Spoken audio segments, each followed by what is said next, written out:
Hanse everyone. Hello, hello. Happy well, June. Oh my gosh, it's already June. Happy June 9th. And welcome to my home. I'm very excited to be able to share in a good way again. Um, I just totally woke up from a nap, but I needed that. I got to wake up really early this morning to spend time with my great aunt, and even though it was kind of that social distancing thing, it was so wonderful to be able to see her and just to see the way that she kind of lit up to be able to see me and my mom. So that was really, really nice. And I think it's really important to really acknowledge and honor our elders and our ancestors in a meaningful way. So I had a lot of reflection this weekend. I went to Two Sweats, and it was really just a beautiful and humbling return to Mother Earth. And I've been thinking a lot about the protests that have been happening and all that's been going on around the world. And I haven't been present like I normally am at those events, at those protests, and supporting the community in that way. But I felt like I was supporting community by bringing those prayers into the lodge with me. And so I think that was really, really beautiful and really, really important. Thank you. And so I just wanted to, of course, start like I do every week by acknowledging the land upon which we stand. So this is the home, of course, of the Treaty 7 people, the home of the Blackfoot, of Siksika, Kainai, and Pagani, the Astartitane from Tsutsuna, and the Stoney Nakoda from Morley, which includes Chiniki, Bearspaw, and Wesley First Nations. We're also walking in the footsteps of Métis Region 3, which is why I proudly wear my Métis sash to act as that bridge between Indigenous and non-Indigenous culture. I acknowledge the families that have been here for thousands upon thousands of generations. When I was at the lodge, it was really powerful. It was powerful to be connected to the earth in that way and really be within Mother Earth. There's something very magical about Mohinstis, which is this area in Blackfoot, which means elbow, which is where the Bow River and the Elbow River come together. But there's this power that comes together with the confluence of the river. And that sense of community, that sense of belonging that it kind of creates, it's so stunning and so beautiful and so wonderful. And I felt so embraced by it over the weekend. So, and I just wanted to kind of share that energy. And I was thinking a lot about protocol, because in this area, this is the traditionally Blackfoot territory, and Blackfoot have invited Tsutsuna and Blackfoot have invited the Stoney Nakoda to be here in their traditional territories and share it in that way. And when I was there, it was all of these different people sharing their teaching, sharing their prayers, sharing all of these things, and that's truly what it should be about. It should be about sharing. Sharing our stories and sharing our understandings and sharing our different viewpoints and coming together to really nurture and support each other. And that's that sense and that energy that we get from this territory, that we get from, those traditional teachings and from this traditional land. And even though my family's not from here, I'm not from Calgary originally. I was actually born in Edmonton in an old residential school hospital.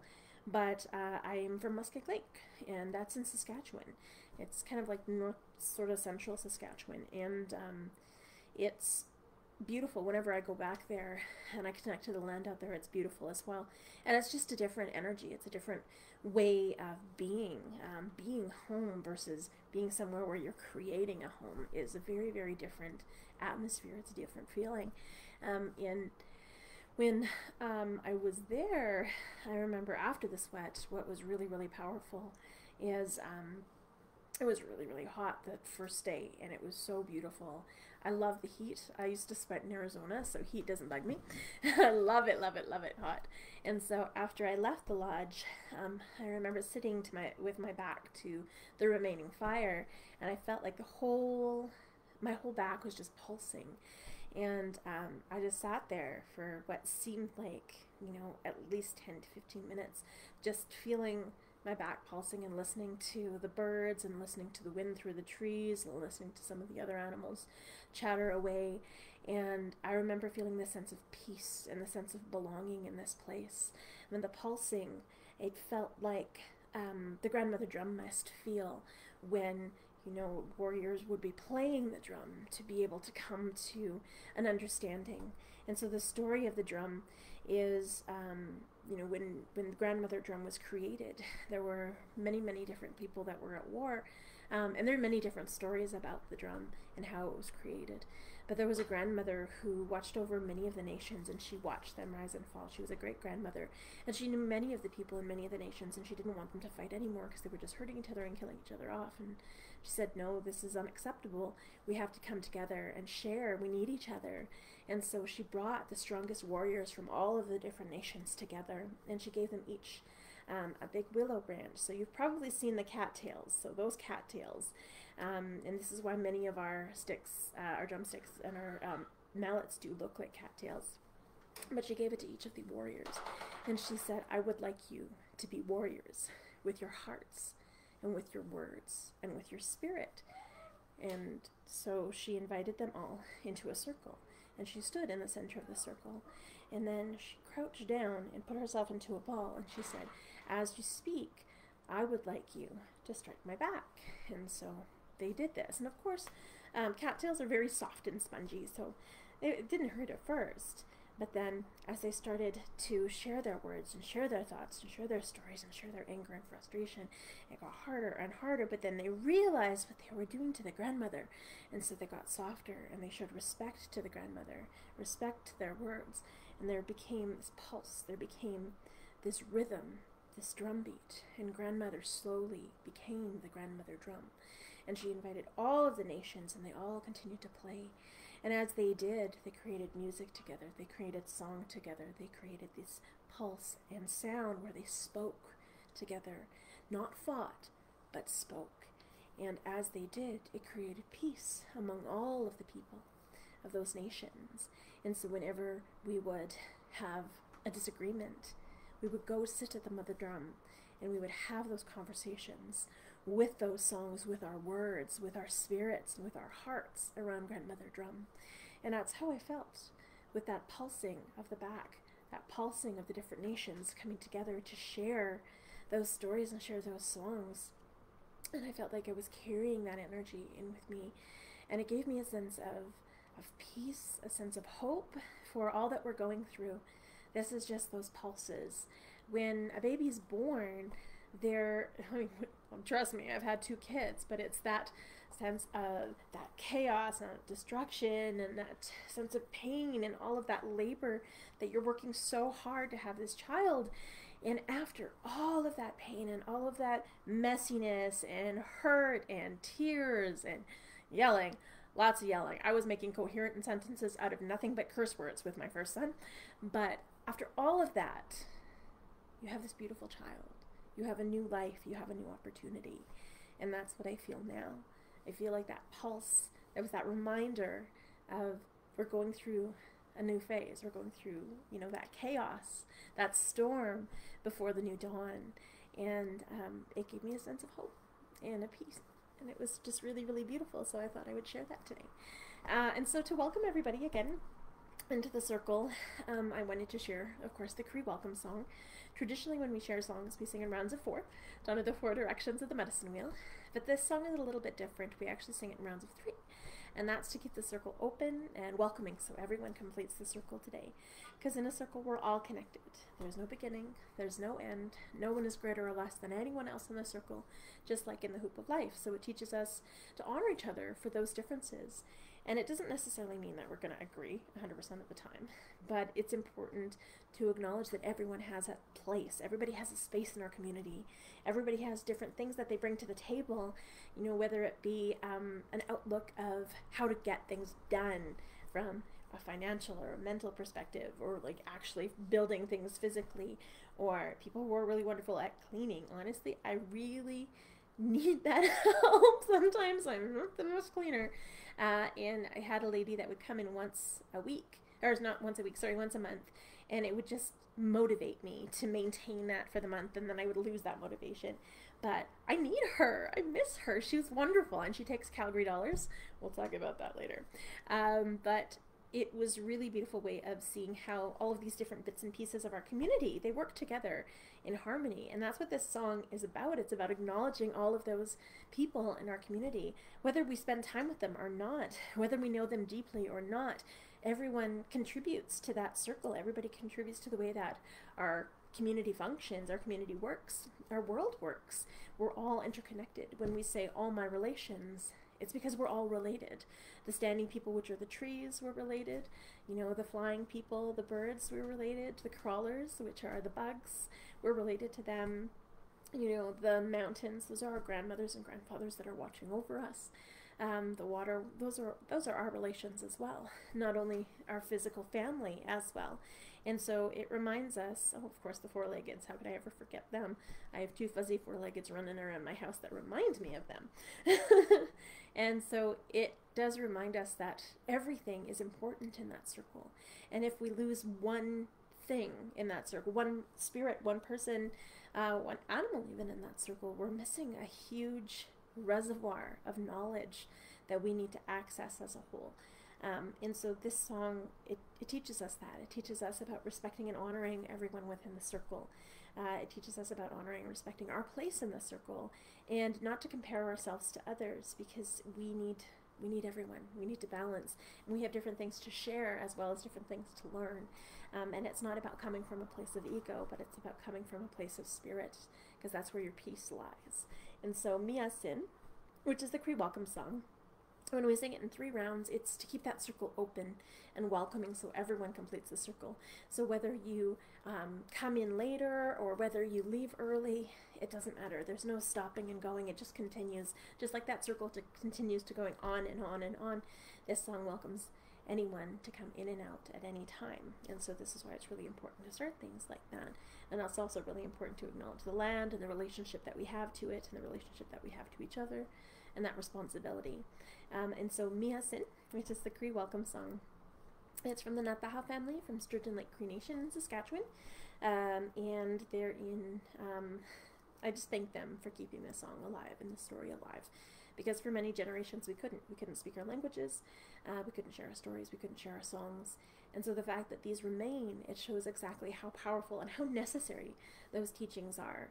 And so in sing it, I honor that family. So Miasin, it doesn't just mean welcome, it also means beautiful. I'm going to stand up to sing it.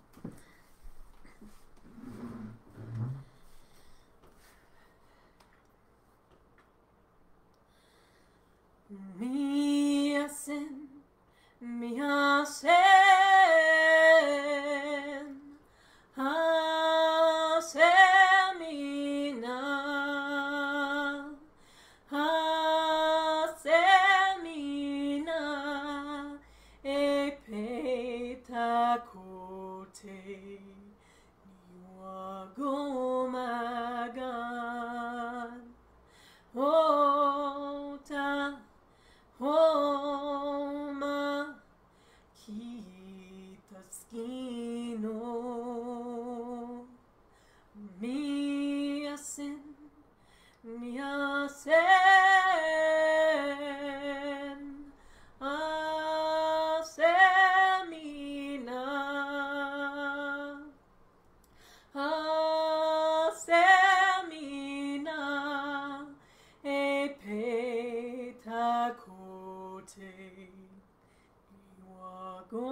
Welcome to the circle today, everybody. So I've been thinking a lot about like family and relations, and it's interesting. Well, I say as a gray eyes from Muskeg, like I'm related to a lot of people, but it was nice to be able to spend time with my family today. So I mean, I spend time with everybody in my household, my family here, all the time, and sometimes we're like, oh, I just don't want to see my face anymore. So I'm glad that we have spaces kind of allocated for people to hang out so we don't make each other too crazy. But it was nice to see my mom. And just because I know that we've gone through some hard times, me and my mom together. And the fact that we have recovered and we've rebuilt our relationship is so, so important. And then with COVID kind of separating everybody, to not have that time to see her, especially on Mother's Day, that was really difficult because usually we go out for brunch on Mother's Day. It was a big thing. And one of the only times that all of the women in our family would get together and actually get along because, you know, free food. So that is the trick to family love, free food, apparently. But it was beautiful to be able to just spend the time with her and go for brunch with her and then go to visit Auntie together. It was just so lovely to see that kind of matriarchal relationship that we all have together, that maternal relationship that we have, you know, as, you know, mothers. And my auntie's a grandmother, but she hasn't seen her grandchildren because they're all down in the States, and so she's very, very worried about them. But it was so nice to just have that energy. And I know a lot of times people talk to me, they're like, oh, how's your mom? Because if they know me, they probably know my mom, or vice versa. And then when they find out we're related, they're like, what? So it was just really lovely to be able to see her and spend time. And I think it's really important to touch base with the ones that we love. I hadn't seen my auntie in a really long time just because I was so busy. I was so busy before, you know, doing going into schools and sharing and performing and presenting, and I did not make time for what was important, which was family. And this has made me slow down and really re-evaluate where I want to be and what I want to learn and the things that I want to connect with. And so my auntie, as she gets older, sometimes when she gets tired, she slips into Cree. And that's my perfect opportunity to learn. I really, really want to learn how to speak my traditional language, because that was something that was taken away from us. And so I was really, really thankful for that time to spend with her. And I'm looking forward to spending more time with her, not across the table, but, you know, to actually physically hug her and be with her and learn these words with her. I'm really looking forward to. And so I sang the creation song, the creator song, for her. And it was funny because I'd never sang the song for her before. And she sang along and she's like, I know this song, my dear. I know this song, my girl. It was amazing. And because I didn't even get it from anybody, it wasn't shared with me from anybody from my reserve. And so it was beautiful to think of how far, you know, our songs travel, and the different people and the different, you know, messengers, I say, that will carry these songs forward. And just the energy that maintains is so, so important. So we have to really support our knowledge keepers and our elders and, you know, our song carriers. And it's really, really lovely. Yeah, and it really hit home today when I was sharing that song and my auntie was singing, how special our songs are and how present they are and how meaningful they are. And so I'm going to share that song just because I've been talking about it. And so the creator song just reminds us that we're all connected. You know, we say all my relations because everybody's related. It honors, you know, the trees and the plants and the four-leggeds and the flyers and everyone in our circle. It reminds us that we're part of creation, and this is why it's important just to honor and respect what our place is in that community, and honor and respect the world and Mother Earth as well as Creator, because there's a reason we're here, and we have to figure out what that reason is. And so, oh yeah, that my mom. But yeah, this is the Creator song. And I thank my friend Elizabeth for Night Sun, for sharing this song. Where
So, the reason I do that call at the end is I call for the 4 directions. So I honor, you know, our grandmothers and grandfathers in each of the directions. I honor grandfather's sun in the east. I honor grandmother moon in the west, and the balance that they give to each other, that reflection that they give to each other.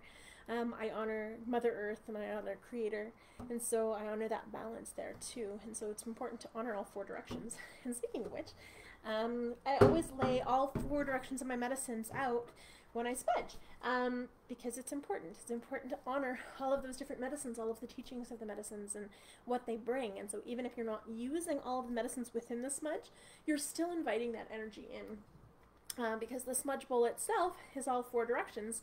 So I have a stone in here, but the bowl itself that's that feminine energy. So that's our emotions, that's Mother Earth, that's the water, because it holds us. That's why usually we use a shell or a bowl, or sometimes a river rock that's been hollowed out naturally. But there's many different things that we can use to hold our medicines. As soon as we put the medicine in the bowl, which I will be doing soon, that represents the earth. And so because all of those medicines come from the earth, and when we're done burning it, all of those ashes go back into the earth, or we can use them for different things, but they're usually our weighted ground. So it's really important to honor that earth medicine that we put in the bowl. Then of course we have we light it on a fire, and that fire it's our mind medicine. It's that masculine medicine. It's, you know, that thought process, and it's of course fire that burns. And then all of the smoke is our prayers going up to Creator. So it's that air medicine. It's the medicine that we have of creation, and it teaches us that we have to honor the air all around us. So even though we don't see it, we know it's there because we breathe. That's why it's important to have that breath ceremony every morning. When you wake up, just take a deep breath, because it just grounds you. It pulls you back into your body, and it reminds you how sacred you are and how sacred that breath is.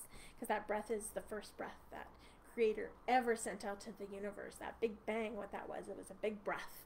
And that gave life, it gave light, it gave everything to creation, and that was just a breath.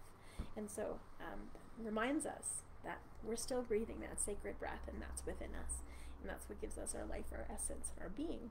And so all 4 of those elements in the smudge bowl. And so this is why it's important to lay them all out as well. And so today we're only smudging with sage, because I only smudge with sage unless I'm in a specific ceremony. But sage being the women's medicine, apparently a medicine that wants to run away today. It's good to use at any time. There's some teachings that say if you are on your moon time, don't smudge, because you're very, very strong when you're on your moon time. You're very powerful. And I leave that up to you. It's really important if you're going into a mixed ceremony to just step away. Just if you're on your moon time, because you're already going through a ceremony, so why double up? Also, your energy is really, really strong, and if there are spirits that need to help other people, they'll come talk to you to get you to help the other people, because you can hear them more clearly. And so it reminds us, like, sometimes we just need to take a step back, and the people that need to pray in their way need to pray. And so, same with sweetgrass. My teaching around sweetgrass is because it's a men's medicine. When we're on our moon time, our women's medicine is really, really strong. And so we might overwhelm that medicine. So out of respect for other people, we won't smudge with their sweetgrass. If it's our own personal braid of sweetgrass, that's our medicine. So we can use it at any time. But that being said, hello everyone. Who is that? Oh. I'm just doing, so when I put the sage leaves in, I go crunch, crunch, crunch. That's the Cree crunch. And then once they're all squished together, I do this. It's a Blackfoot roll. So it's good balance. It's good balance and a good way to keep your medicines burning. All right. And then, so when we light our medicines, there's no right or wrong way to smudge. It's whatever feels good to you. And some people prefer to take their jewelry off. I'm really excited about my jewelry right now. So these earrings I wore religiously for almost 5 years, and then I lost one of my earrings, and for 2 years it was gone, and I was saving the other one just so I could make a necklace or something out of it. But then the other day when I was cleaning, my son had lost something, and so I was like, okay, well, I'll just take apart the couch. So I kind of dug in there and I found it. And I was so excited. I know I kind of diverged, but I was like, okay, well, I do really good work. When I was wearing these earrings before, it was during Idle No More that I was wearing them all the time, and they gave me this strength. And I'm like, well, I guess it's time to get back to work. So that was what I took it as. But it was beautiful. It was a beautiful gift to be able to find that again. All right. So when we light our medicines, there's no right or wrong way to smudge. It's whatever feels good to you. Oh, but the reason we take our jewelry off is because metal holds energy, and you don't want to mess with that energy. You want to get rid of the things that you don't need and bring in the things that you do need. And you need space for the good stuff to come in. So that's why you push all the bad stuff out. And the stuff that's not productive. Awesome. And you'll notice I'm fanning it with my hands. I never blow on it because our breath is our life and our life is precious. You don't waste that for anybody. All right. So the first thing I do is I just wash my hands in it. And like I said, there's no right or wrong way to smudge. It's whatever feels good to you. So you're going to find the way that works for you, and that's what's important. Because what smudge is, it's cleaning, it's praying, it's getting rid of the things you don't need and pulling in the things that you do need. It's asking for the things that you need. A lovely elder shared a story of girls that she had met, young girls, and they had never prayed before. And so when she said, okay, we'll take this tobacco and go and pray, they were like, we don't know how to pray, Auntie. And she said, well, do you know how to make a wish? And they said, well, yeah. She's like, that's all prayer is. It's making a wish. It's setting that intention. And so there's no right or wrong way to do it. It's asking for what you need from the universe, not for what you don't need. So you focus on those positive things. You focus on those good things. And you focus on really honoring yourself and your place. But be specific. If you ask for patience, you're going to get a lot of learnings for patience. So the first thing I do is I clean my hands. Just so anything I'm carrying I get rid of. I bring it over my body 4 times to honor the 4 directions in my body. I smudge my mind so I can think clearly and I can learn from every person that crosses my path. So I can remember to think with my heart as well as my mind. Smudge my eyes so I can see clearly and be open to see all of the beauty that surrounds me. I smudge my ears so I can remember to speak twice or listen twice as much as I speak. I have 2 ears and 1 mouth for a reason, but also so I can be open to hear all of the messages that Creator sends me and be open to hear all of the messages through people. This is why we have people on our path, is to learn different things from them. So look at every person you meet as an opportunity to learn something. Smudge my nose so I smell danger and cookies. Smudge my mouth so I speak true and kind words that are helpful. I always ask myself, is it truthful? Is it helpful? Is it kind? Is it respectful? If it's none of those things, it's not in line with the 17 Jing, so don't say it, don't do it. Smudge my throat, because I'm very thankful for my voice this lifetime. I give voice to the voiceless. As an activist, as a singer, it's my gift, and I'm very, very thankful for that gift. We need to honor the gifts that we have and remind ourselves that that's why Creator put us here, to share those gifts. Because if we keep them to ourselves, nobody will ever know. I'll smudge my lungs so I breathe good, clean air and honor the breath that resides within me, that sacred breath. I smudge my heart so I can remember to be kind and compassionate and show unconditional love to all of those around me, friends, my family, strangers that I haven't met, but also to remember to love myself and be gentle with myself. I smudge my stomach so all of the food that I eat this day will nourish my body. I smudge my womanhood because I'm very thankful to be a woman and a mother in this time. Even as a two-spirit woman, I still honor the body that I was gifted, even though I occupy both those energies. I honor the fact that I am a mother, and that was the gift that the Creator had given me.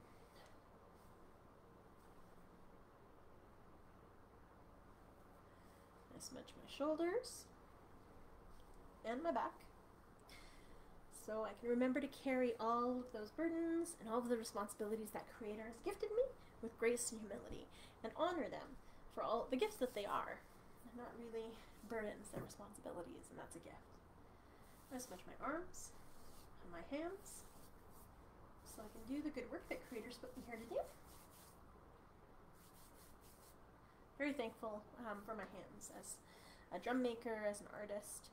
I'm in the process of scanning a hide, and going to be making a whole bunch of drums next week for wonderful, wonderful people who are waiting for them. So I'm very excited for that opportunity to not only be able to skin the hide myself, but be able to make the drum myself. So there's going to be something very special about those drums.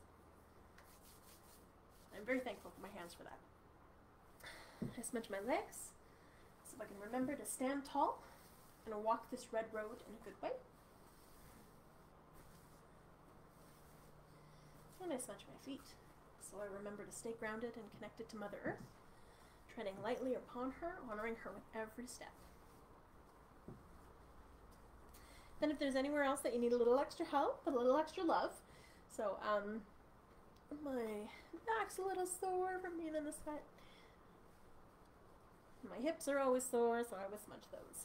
But other than that, I feel amazing. So, and then anywhere else that you want to send a little bit of extra love to, whether it be someone that you know, maybe people that you don't know, families that you know are having a hard time, you just send that love and appreciation to them. And send that energy and that intent to them, because that's important. It's really important to be able to share what we have. Alright, and then when you're done, you just say hi, or magwitch, or merci, or grazia, or xie, or however you say thank you in your language. I need to learn how to say thank you in many other languages, because then it would be a lot easier. And then when you're done, you're done. So, being said, I wanted to share a beautiful story. So, when I was at the sweat, after the sweat, the elders shared a story, and I knew this story. I've heard this story before, and it's really interesting how the things are slightly different in different stories from different teachings and different traditions. And so I had told the story about the creation story, how the muskrat had dove down and got the earth, and the turtle carried it on her back. And so this is kind of like the prequel. So after the earth was built and the animals were repopulating and spreading out all over the earth, Creator came and asked all of the animals what some of their responsibilities were and what they hoped to share, but also asked them a little bit about us, and warned them about us as two-leggeds, what we needed to learn, how we needed to learn, and some of the sacrifices that they would have to make. And so the animals were so kind and so humbled, because when they came to the earth, they already knew what their purpose was. They knew that their purpose was to learn and to grow and to connect with the earth and to honor each other. So they got that. We didn't learn that. And so it was really important for the animals to be able to understand and be gentle with us, and for the plants to be gentle with us as well, and really guide us on that path. And Creator said, even though we didn't have that gift of insight, we didn't know who we were, He was going to give us something very, very sacred, very, very special. He was going to give us a spirit. And he gathered the animals, this huge just council, and said, okay, well, everyone knows what their spirit is, because that's exactly what they are as animals. And he said, but these two-leggeds, their spirit is separate, because they have to uncover and discover their spirit. And so where will we hide the spirit so they can learn it and they can connect with it? And then many of the animals had so many ideas. So the mole was like, well, we could bury it, and then they would have to dig for it. And Creator said, no, we shouldn't bury it, because they will create machines as they get older, and they will uncover it quite easily. So that won't work.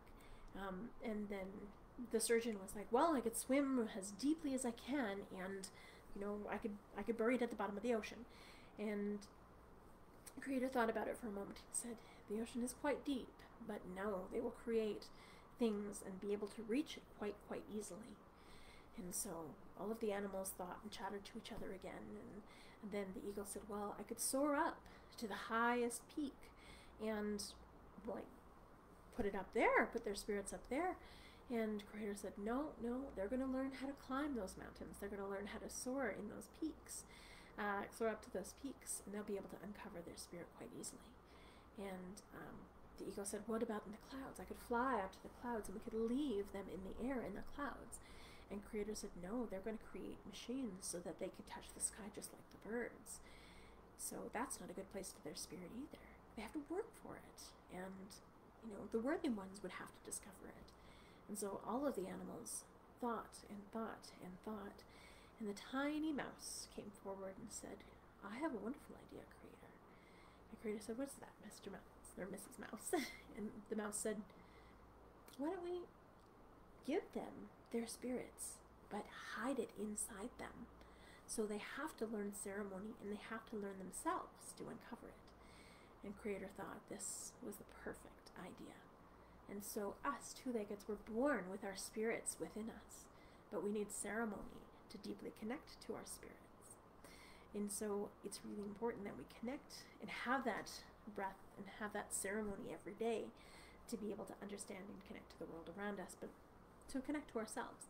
And so that's what songs are, that's what stories are. It's our way of sharing those little bits and pieces of spirit wherever we go. Oral storytelling is so important for that, and it's so important to deeply connect with each other in that way too. And so that's what that story teaches us. I wanted to share another song. Of course, I like to share the healing song, but this song is the Raven song. So I was just thinking about the Raven a lot lately, and as I was driving out, and I was there on the land in the Swan Lodge, I could hear the Raven just doing his thing. And it just reminded me of that humility that we all have to carry with us, and the ability to laugh at ourselves. And even though times are really, really tough, to really reflect on, why and what's brought us to this point. Because the Raven is all about reflection. He's all about, learning, our mistakes and moving forward from them and laughing at ourselves. It's important to laugh at ourselves. And so this song was running through my mind whenever I would hear the Raven. And so I want to share the Raven song. The Raven song is, it's about the Raven story, so I'm going to just grab my water here. And the Raven, of course, learned all about humility, because he lost all of that beautiful color in his feathers, because he was taking himself too seriously, making other people feel bad, comparing himself to others. And it teaches us not to do that. It teaches us to really be proud of what we have and be happy with what we have. Because if we lose sight of that, we might lose it altogether. And so the Raven had to learn that the hard way. And he had to learn how to be humble and how to appreciate what he had. But then he became the trickster, because, if you get a really good trick played on you, sometimes you gotta return the favor. So this is the Raven song. Ooh.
you know, it's so humbling and happy, and I love that song. It's also really, really catchy.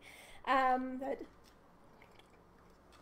I want to talk a little bit about protocol, because I think that's really important, and sometimes I think I forget about it because I'm such a sharer. I love to share, and just in the hope that, you know, I can help somebody, or I can make somebody's day a little bit brighter, or I can share something with them that will actually guide them on their path.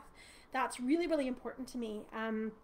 But I know that there's an importance to protocol as well, and I'm always reminded of it, specifically in Treaty 7 territory, just because, you know, the protocol is such a sacred aspect of everything that we do with our elders. We always give the elders something, you know, as a gift, whether it be something like a denomination at money, or whether it be medicine, or whether it be cloth, or whether it be blankets, or food, or other things. But we always gift something in return for that knowledge, in return for that medicine, in return for those ceremonies and those teachings that are shared. And I think that's important, right? There's always has to be an exchange. And sometimes I think we forget when we're online about that exchange, about that energy exchange, that those people that are online that are sharing these things are actually putting that energy out there. They're putting those, you know, those teachings out there. They're putting those things out there. And sometimes we so readily consume that we forget that there needs to be some reciprocation, whether it be sharing with other people or doing other things. And so I was really reminded of that, and it kind of struck me. And I've always felt really odd asking for things. Just my whole life, I've always felt like, well, I just have to give and give and give and give, which has gotten me into some really sticky relationship situations, that's for darn sure. That's why I'm perpetually single. No, just kidding. But it really did strike me when I was speaking to the elder about, you know, how important protocol is. And how we can't be afraid to ask for protocol. And so at the end of this video, I'm going to post a link. So if you feel like sharing anything financially, that would be awesome. Just because I know that with everything with the lockdown, I haven't really been working as much as I used to. I haven't been in schools, obviously, because schools are done. But it hasn't really been that much of a struggle, because I made sure that I had something set aside, just because I have been so low before that I never wanted to experience that again. But of course, the further we go into it, the more our reserves tend to dry up, so to speak. And so I will definitely put that link there if anybody wanted to share protocol. I would really, really appreciate it. I know my kids would really appreciate it. But hi, thank you for that. To just heal everybody and heal like what we're going through in the world right now. I've been having like a lot of dreams of well, Animal Crossing, but that's another thing entirely. I'm playing way too many video games. But about change, like changing experiences. So usually when I see tornadoes in my dreams, that's change. That's big changes that are happening all around us, throughout our communities, throughout the world. I will see, you know, these cataclysmic events. Usually it's like flooding or earthquakes or tornadoes. I've been having a lot of tornado dreams yesterday. I think it was just a lot of things about like the sky turning black, but then of course that sun coming out afterwards, and that reminder that things are going to get hard, but that's okay, because they're going to get better too. And so this song, Healing Song, is one of those songs that I sing daily. I sing daily for the healing of my family. I sing daily for the healing of my friends. I sing daily for the healing of the world, for our different communities. Everyone's struggling with something, and I think it's really important to not judge them for the struggles that they're going through, but just help them along that path. That doesn't mean take on that responsibility of their healing, because if they don't want to heal, that's not your responsibility. They need to figure that out for themselves. But to be there for those moments when they do need, you know, a hug or a kind word, or support, or energy, or food. You know, there's been so many times when I knew people were going through their healing journey, and just bringing them food. It's the same thing when people are fasting, where you're eating and drinking for them. There's something about fasting which is really, really sacred in our culture. When you're fasting, not only are you carrying your own prayers and your own stuff in with you, but there's all of these you know, ancestors that are around you. There's all of these spirits that are around you that you know, take your prayers as well. And even though our bodies are struggling in those moments, our spirits are thriving. And this is why when we fast, we don't have water. We have a 4-day fast, and there's no water within that 4 days, which, I mean, usually, scientifically, if you don't have water for 4 days, for 3 days, you die. But there's something different within those fasting ceremonies, because there's this different energy, and you can feel it when people are drinking for you, and when people are eating for you, and when people are sending you that energy. You can feel it. You really can. And I remember when I was fasting one time, I got this I felt like I was on a sugar rush. It was my 3rd day, and yeah, I just felt like I was on a sugar rush, and I was motivated, and I got all of this like extra wood, and I was going crazy. And later on, after I passed, I'd asked, my family, so did you eat and drink for me? And I said yes. And then one of my friends was like, I think I ate an entire cheesecake for you. And I'm like, oh, that's the sugar buzz.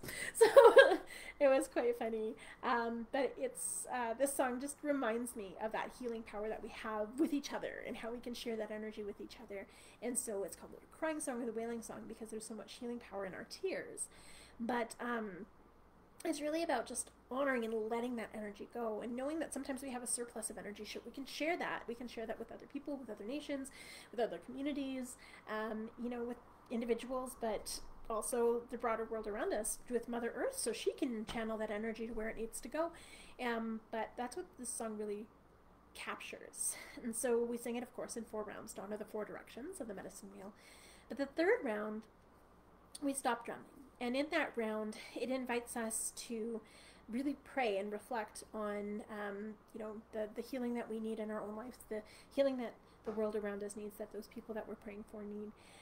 It reminds us of just like taking that time and in that stillness to really reflect and heal internally, heal externally, heal all aspects of our being, our mind, our physical body, our heart, and our spirit that fuels the whole thing, because that's what it is. It's a balance. This is why we wear the medicine wheel, because it's a balance. We have to balance everything within us. This is why I kind of laugh at the term holistic medicine, but it's true. It's a whole. We're a whole being. We're a whole person. And you can't treat bits and pieces of it. We have to treat the whole being. And that's what this song reminds us of. Treating everything, everyone in our community, everyone in our circle, our entire being, and really bringing everything in. And so it's also beautiful, because when that drum beat comes in, that last drum beat, it's really just like this this breath that just shoots all of that energy, all of those prayers, all of those intentions and wishes and dreams and hopes into the universe. And so that Creator, God, Allah, Buddha, whatever you believe in, because everybody prays to something or someone, and it's not right or wrong. It's just different. It's about channeling it in a good way, and it's about the intention that you put behind anything. And so it's the healing song. I'm gonna have a little sip of water. Awesome.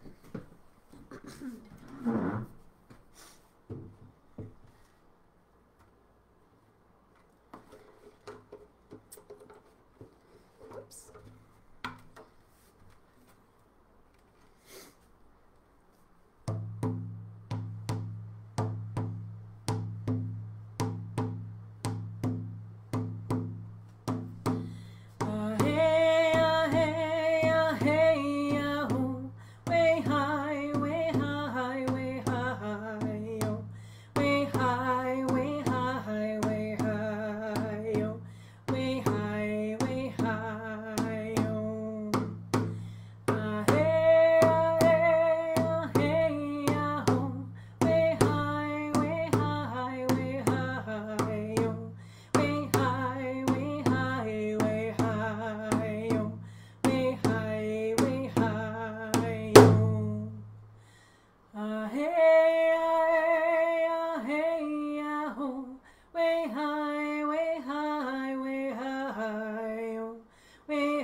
Thank you, Creator, for blessings received.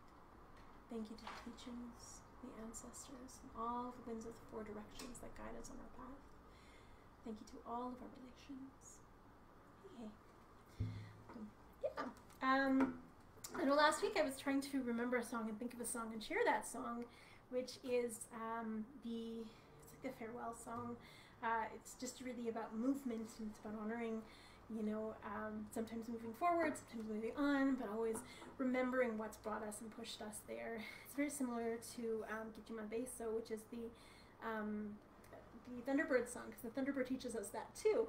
But the Thunderbird's more of that spirit that kind of puts us on the right path, can kicks us in our butt and be like, nah, don't be there. Don't get out of that rut. Just don't spend your time there. And this song, it always reminds me of my elder Sharon. And I always say that if it's not meant to be shared, it won't be shared.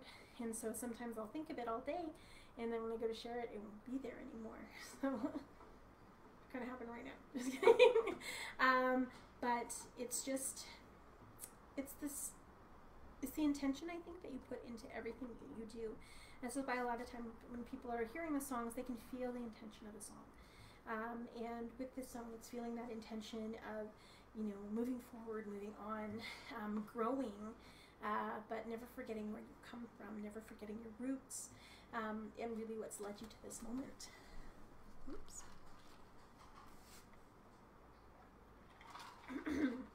I have a skull cap, and there's a very interesting story about the skull cap. So for a really long time, in my youth, I had a really hard time fitting in. And the only place I tended to fit in was at raves, of all things. Yes, I was a raver kid, but it was the beat, the drum that was there, and just the moving and the connection, the sense of community that I had there. I actually never did drugs when I was there, because it was just that connection that I had to the music and to dancing and to the people that truly was my healing. It was my way of grounding. I was meeting people that were from all of these different places, all in their lives, and we were always the outcasts, and we felt so connected, and we actually held a sense of community there. And my biggest sense of community was with the Sublink community. My friend Lucy, who is an amazing DJ, so she would throw these parties, and they were called Res. And it was funny because whenever I went to it, I always felt like I was going home, just like when I went to my actual Res, I always felt like I was coming home. So it was a really interesting juxtaposition, but I'd been volunteering for her year after year since 1992. And so, and she always sold cups so that we weren't wasting, more water bottles. We always encouraged people just to refill things, so we gave them free coffee, just to make sure that they were fueled in a healthy way, or food, or different things. And it was really about caregiving for people within the community. But I always volunteered there, and that's where this cup came from, is we would always have these cups on hand for people who wanted to buy a cup and then just refill it throughout the night. And so I still have these cups. They're like so old, but they remind me of that sense of community and making community no matter where you are, building community no matter where you are. So I'm going to try and remember this song. But right now the Mother song is the only song that's popped into my head.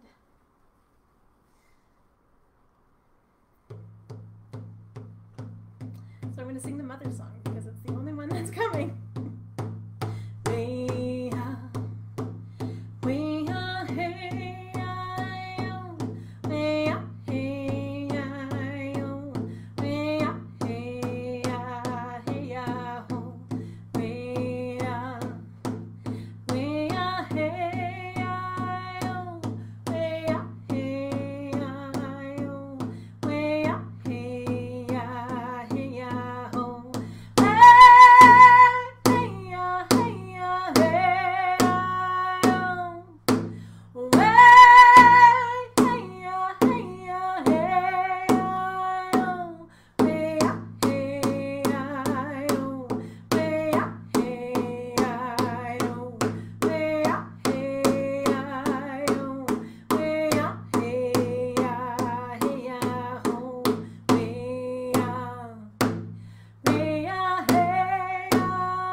that song that I keep intending on sharing, it's not ready. It's not ready to be shared yet. And it's funny how that happens, because I've been singing it all day, and now it's not here. It's not with me. So it's not meant to be, not yet, but it will come. It will come, as long as just it'll come. It'll come. And I think it's really important to honor that and not force things. Sometimes you just have to speak from your heart and from your spirit, and those first things that just come out, know that they're meant to be shared. And it's really about just honoring that journey and honoring that energy that we can share with the world around us. And so thank you again. It's been I love sharing. I do miss, having physical people here to share with, and hugs. Oh my gosh, when I hugged my mom today, my gosh, it was so good. So I think sometimes we forget how important hugs are. She has a really hilarious meme on her Facebook page that says, pray for the huggers. Because it's really difficult for the huggers like me and my mom not to be able to hug people. But we're sending that virtual hug out there, and all of that love and all of that appreciation to everyone. Thank you so much for being here. Feel free to share if there's something that you need to hear. You'll hear it. And it's just really about acknowledging and honoring that. So yeah, which I guess I will see you next week. Hi. Ooh. Okay. Love to everyone.